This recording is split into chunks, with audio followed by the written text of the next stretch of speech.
अस्सलाम वालेकुम नाज़रीन, नादिर न्यूज़ में आपका इस्तकबाल है। चलिए जानते हैं आज की खबर। सकल दिव्यांग संगठन की जानिब से आज मुख्तलिफ मुतालबात को लेकर MP doctor Ajit Ghopchode, MP Ravindra Chauhan, MLA Pratap Rao Patil Chikhlikar के घर के सामने मुख्तलिफ मुतालबात को लेकर एहतजाज किया गया। इस मौके पर दिव्यांग लीडर राहुल साल्वे और बड़ी तादाद में दिव्यांग मौजूद थे। कडक अंमलबजावणीसाठी कायदा करण्यात यावा। निश्चितच मी वीरेंद्र कुमारांना आजच पत्र देईन। खूप चांगली मागणी तुम्ही केलेली आहे आणि तुमच्या मागणीला मी दाद देतो, तुमचं अभिनंदन करतो, कारण तुमच्यामधून ही एक चांगली सूचना आलेली आहे। जसं मी रेल्वे आणि बस मधलं जे बोगसपणा हुडकून काढा म्हणलो, त्याच पद्धतीने वीरेंद्र कुमारांना पण एक पत्र देईल की ज्या संपूर्ण देशामध्ये ज्या ज्या ठिकाणी असे बोगस अपंग प्रमाणपत्र धारण करून नोकऱ्यावर बसलेले आहेत, सध्या नोकऱ्या करून आपले गले लट्ट झालेले आहेत, पण दिव्यांगच नाहीत, अशा संपूर्ण देशातल्या बोगस दिव्यांगांना शोधून काढा आणि ती मोहीम देशभर राबवा, असे मी पत्र माननीय वीरेंद्र कुमार साहेबांना देणार आहे। बांधवांचा एक संपूर्ण शिष्टमंडळ आणि या जिल्ह्यातलं त्यांची एक सगळी समिती आज मला भेटायला आलेली आहे।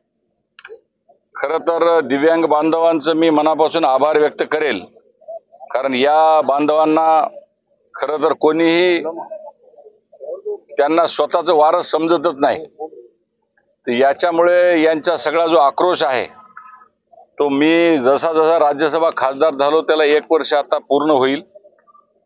मी या दिव्यांगांसाठी या दिवाळीमध्ये यासाठी एक 5000 लोकांचं दिव्यांगांचं एक सगळ्यात मोठं शिबिर नांदेड जिल्ह्यामध्ये घेणार आहे आणि त्याच्यासाठी यांनी मला बऱ्याच गोष्टी मागण्या केलेल्या आहेत। त्यापैकी पहिली मागणी म्हणजे आज मी माझ्या खासदार निधीमधून माझ्या MP लॅड मधून यांना आज 30 लाख रुपयाचा निधी आज जाहीर करीत आहे।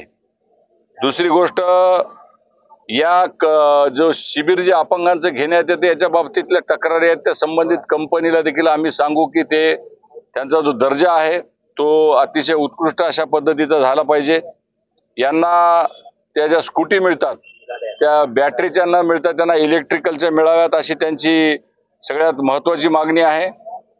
त्या संदर्भात संजय गांधी निराधार योजनेमध्ये राज्य सरकारचे जसे 2500 रुपये मिळतात त्याच पद्धतीने केंद्र सरकारचे पण 2500 रुपये आता सध्या 200 रुपये मिळतात।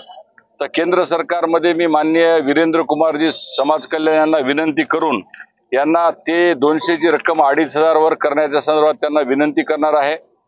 यांना रेल्वेमध्ये आणि शिवाई इलेक्ट्रिकल म्हणजे वंदे भारत मध्ये आसन आरक्षित करणे, तिकिटामध्ये सवलत देणे, शिवाई आमच्या ज्या नवीन आता इलेक्ट्रिक बसेस आलेल्या आहेत परिवहन खात्याचे मंत्री माननीय प्रताप सरनाईक यांना बोलून मी त्यांना तिकिटामध्ये सवलत देणे आणि त्या संदर्भात त्यांना आरक्षण देण्याबद्दल विनंती करणार आहे।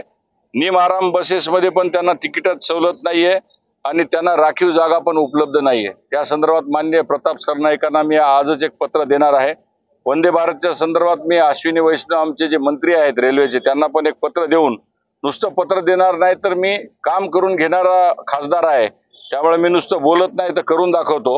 आता मी कलेक्टरांना फोन लावला होता पण ते बहुतेक नागपूरमध्ये कुठल्या तरी कोर बैठकीत असल्यामुळे त्यांचा फोन लागत नाही। थोड्या वेळाने त्यांचा फोन मला येईल। मी उद्यापासून त्यांना बसमध्ये जे बोगस अपंग जे फिरतायत त्यांची मोहीम उद्यापासून चालू करावी अशी सूचना देणार आहे। रेल्वेमध्ये देखील अनेक बोगस अपंग प्रमाणपत्र धारक फिरत आहेत। खरं तर माझी सगळ्या बोगस अपंग प्रमाणपत्र धारकांना या मीडिया आणि चॅनलद्वारे माझी विनंती आहे, आजपासून तुम्हाला जर खरंच तुम्ही अपंग नसाल तर विनाकारण आमच्या पोटावर पाय देऊ नका, नाहीतर उद्यापासून तुम्हाला सगळ्याला मध्ये घालण्यात येईल आणि तुमचं अपंग प्रमाणपत्र रद्द करण्यात येईल। त्यामुळे आमच्या शासनाला तुम्ही मदत करा आणि सहकार्य करा अशी माझी बोगस अपंग प्रमाणपत्र धारकांना हात जोडून नम्र विनंती आहे। BSUP मध्ये यांना काही निवास मिळालेले आहेत, पण बोरबन मध्ये BSUP मधली ज्या जागा आहेत त्या देण्यासंदर्भामध्ये यांना निवास मिळण्याच्या संदर्भात मी माननीय आयुक्तांना पत्रही देणार आहे आणि फोन करून सांगणार आहे। यांना शासकीय गाळे उदरनिर्वाहासाठी जिल्हा परिषद, पंचायत समिती, कृषी उत्पन्न बाजार समिती ज्या ज्या ठिकाणी यांना 5% तरी गाळे उदरनिर्वाहासाठी मिळावेत अशी त्यांची सूचना आहे। त्या संदर्भात मी माननीय कलेक्टर साहेबांना आणि CO मॅडमना पण पत्र देईल। विशेषतः पालकमंत्री हे दिव्यांगांचे आमचे पालकमंत्री आहेत आणि दिव्यांगांच्या बद्दल त्यांच्या मनामध्ये प्रचंड आदर आहे, त्यांच्या संकल्पनेतूनच मी ते 5,000 अपंगांचं दिव्यांगांचं मी शिबिर दिवाळीच्या नंतर घेणार आहे. तर त्यांना एक बैठकीत सूचना करणार आहे की यांना आमच्या नियोजन समितीमध्ये यांचा एक सदस्य आमच्यामध्ये असला पाहिजे. त्यामुळे यांच्या एका सदस्याला पुढच्या बैठकीमध्ये मी स्वतः घेऊन जाईल आणि सदस्यत्व बहाल करेन. त्यामुळे आमच्या बैठकीत राहण्याचा त्यांना अधिकार राहील. दुसरी गोष्ट, यांना स्वतःच्या उदरनिर्वाहासाठी राशन दुकान, सेतू केंद्र, पिठाची गिरणी, झेरॉक्स दुकान, जेणेकरून हे स्वतःहून स्वतःच्या पायावर उभे टाकले पाहिजे, स्वतःहून स्वतः स्वाभिमानानं जगले पाहिजे आणि त्यांचा स्वाभिमान वापस आणून देण्याच्या संदर्भात पालकमंत्र्यांना मी DPDC मध्ये यांचा जो काही निधी आहे तो निधी देखील वाढवून देण्याच्या संदर्भामध्ये मी सूचना करणार आहे. निश्चितच दिव्यांगांचे पालकमंत्री असल्यामुळं आपल्या जिल्ह्यातल्या दिव्यांगांना निश्चितच न्याय मिळेल आणि मला असा विश्वास आहे की दिव्यांग मंत्री असल्यामुळं आपल्याला या संदर्भात ते मदत करतील आणि यांचा वाटा वाढविण्यात येईल. रेल्वे जे आहे त्यामध्ये देखील यांचा कोटा 5% आहे. मला वाटतं त्या कॅन्टीनच्या संदर्भातली त्यांची एक मागणी आहे.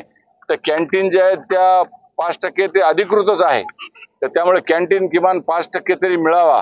त्या हिस्स्यामध्ये त्यांना कॅन्टीन मिळावी, जेणेकरून स्वतःचा स्वाभिमान मिळेल आणि उदरनिर्वाह करता येईल आणि त्यांचा बेरोजगारी हटेल आणि ते रोजगार उपलब्ध करतील. अंध आणि मूकबधीर 40% सवलत यांना ज्यांना आहे त्यांचे तिकीट सवलतीमध्ये रेल्वेमध्ये अंध आणि मूकबधीर यांच्या संदर्भात देखील आणि 1/4 त्यांना सवलत आणि ते कन्फर्मेशन मिळणे. आणि एक शेवटची एक मागणी आहे जी मी मागच्याच काळामध्ये केली होती. 88,000 कोटी रुपये हे सरकारच्या याच्यामध्ये खात्यामध्ये आहेत, ते LICच्या संदर्भातले आहेत, इन्शुरन्सच्या संदर्भातले आहेत. त्याच्यामध्ये आत्महत्या केलेल्या शेतकऱ्यांच्या मुलांना न्याय मिळवून देण्याच्या संदर्भात आणि लष्करामध्ये शहीद झालेले जवान त्यांच्या परिवारासाठी आणि अनाथ मुला मुलींसाठी मी तो पैसे वापरावे म्हणून निर्मला सीतारामन यांना पत्र दिलं होतं. त्याच्यासोबतच हा चौथा घटक जो माझ्या पाठीमागे उभा आहे, दिव्यांगांना पण त्या 88,000 कोटीचा लाभ मिळवून द्यावा. म्हणजे प्रत्येक देशातला आमचा दिव्यांग स्वाभिमानी राहिला पाहिजे, त्या वेलफेअर मध्ये त्यांना घेतलं पाहिजे. ही मागणी मी माननीय निर्मला सीतारामन यांना करणार आहे. मी आज संध्याकाळी दिल्लीत जाणार आहे. तर या सगळ्या यांच्या मागण्या केंद्र सरकारकडे माझ्या संदर्भातल्या असल्यामुळे आणि मी त्या दृष्टीनं पूर्ण करेन आणि दिव्यांग बांधवांचा मी प्रतिनिधी म्हणून यांच्या जेव्हा जेव्हा काही विषय येतील तेव्हा तेव्हा ते विषय मी संपवेल. आज यांचे 30 लाख रुपये माझ्यातर्फे मी जाहीर करीत आहे. धन्यवाद. खरं तर आज सकल दिव्यांग संघटनेच्या वतीने नांदेड जिल्ह्यामध्ये आज हे चौथा टप्पा आहे आमचा. 15 जून पासून सुरू करण्यात आलेला आमचा हा चौथा टप्पा आहे. आम्ही माजी मुख्यमंत्री तथा आमदार खासदारांच्या घरावर जाऊन आमचं लक्ष केंद्रित करण्यासाठी, तसेच आमदार खासदार निधी खर्च व्हावा, संजय गांधी निराधार अनुदान योजनेमध्ये मानधन वाढ व्हावी, बोगस दिव्यांगावर कारवाई व्हावी, अशा विविध अशा मागण्या घेऊन आम्ही 15 जून पासून आम्ही आमदार खासदारांच्या घरावर अर्धनग्न अवस्थेत भीक मागू आंदोलन केले आणि लक्ष केंद्रित केले. एवढंच नव्हे तर हिवाळी अधिवेशन क्षमा असावी पावसाळी अधिवेशनामध्ये मुंबई येथे आम्ही धडकलो होतो विधान भवनावर. तर तिथे जाऊन आम्ही संजय गांधी निराधार मानधनमध्ये वाढ करून घेतली. आज आमचा हा चौथा टप्पा होता. चौथ्या टप्प्यामध्ये राज्यसभेचे खासदार माननीय डॉक्टर अजित गोपछडे साहेबांनी खरं तर आमच्या मागण्यांना आज खऱ्या अर्थी न्याय मिळाला असं आम्हाला वाटतं. कारण माननीय खासदार अजित गोपछडे साहेबांनी वेळेतला वेळ काढून आमच्यासाठी इथे 2 तास त्यांनी वेळ दिला आणि आमच्या मागण्याच्या अनुषंगाने समाज कल्याण मंत्री तसेच रेल्वे मंत्री या सर्वांची त्यांनी चर्चा करून त्यांना पत्र काढून जेवढ्या का आमच्या दिव्यांगाच्या मागण्या होत्या यामध्ये प्रमुख अशी MP लॅड्स मधला जो खासदार निधी आहे हा 30 लाख रुपये त्यांनी आजच्या आज जाहीर केला आहे आणि माननीय जिल्हाधिकाऱ्यांनी त्यांनी पत्र देऊन हा निधी खर्च करण्याचे त्यांनी आम्हाला आश्वासन दिले. तसेच बोगस दिव्यांग जे आहेत 1/4 पासचे वापर करून बोगस दिव्यांग आहेत जे नांदेड जिल्ह्याचा संबंध महाराष्ट्रामध्ये फिरत आहेत त्यांची चौकशी करून त्यांच्यावर कारवाई करण्याची त्यांनी परिवहन अधिकाऱ्यांना कलेक्टरांच्या मार्फत लागलीच उद्यापासून ते मोहीम सुरू करणार सांगितले. रेल्वेमध्ये दिव्यांगांना कॅन्टीन 5% कॅन्टीन रोजगारासाठी उपलब्ध करून देतो म्हटले. तसेच DPTC योजनेमध्ये 1% आहे तर त्या 1% वाढ करून 5% DPTC मध्ये दिव्यांगासाठी तरतूद करण्याचा आणि दिव्यांग सदस्य म्हणून त्याच्यामध्ये घेण्यासाठी त्यांनी आम्हाला आश्वासन दिलं आणि त्याचे त्यांनी पाठपुरावा करतो असे सांगितले. आज दिल्लीला त्यांनी जाणार आहेत आणि उद्या दिल्लीमध्ये आमच्या दिव्यांगाच्या विविध आज जे प्रलंबित ज्या मागण्या आहेत या मागण्याच्या अनुषंगाने त्यांनी चर्चा करून संबंधित मंत्र्यांकडून आदेश काढून आम्हाला न्याय मिळवून देण्याचे त्यांनी आज आश्वासन दिले. आता आमचं पुढचं आंदोलन हे नांदेड लोकसभाचे खासदार रवींद्र चव्हाण साहेब आणि लोहा कंधार विधानसभेचे आमदार माननीय प्रतापराव पाटील चिखलीकर साहेब यांच्या घरावर आम्ही करणार आहोत. खरं म्हणजे तर आज आम्हाला थोडं दुर्दैव वाटते. आम्हाला वाटत होतं की आमदार खासदारांनी त्यांच्या वाढदिवसानिमित्त दिव्यांगांना साहित्य वगैरे वितरित करावं.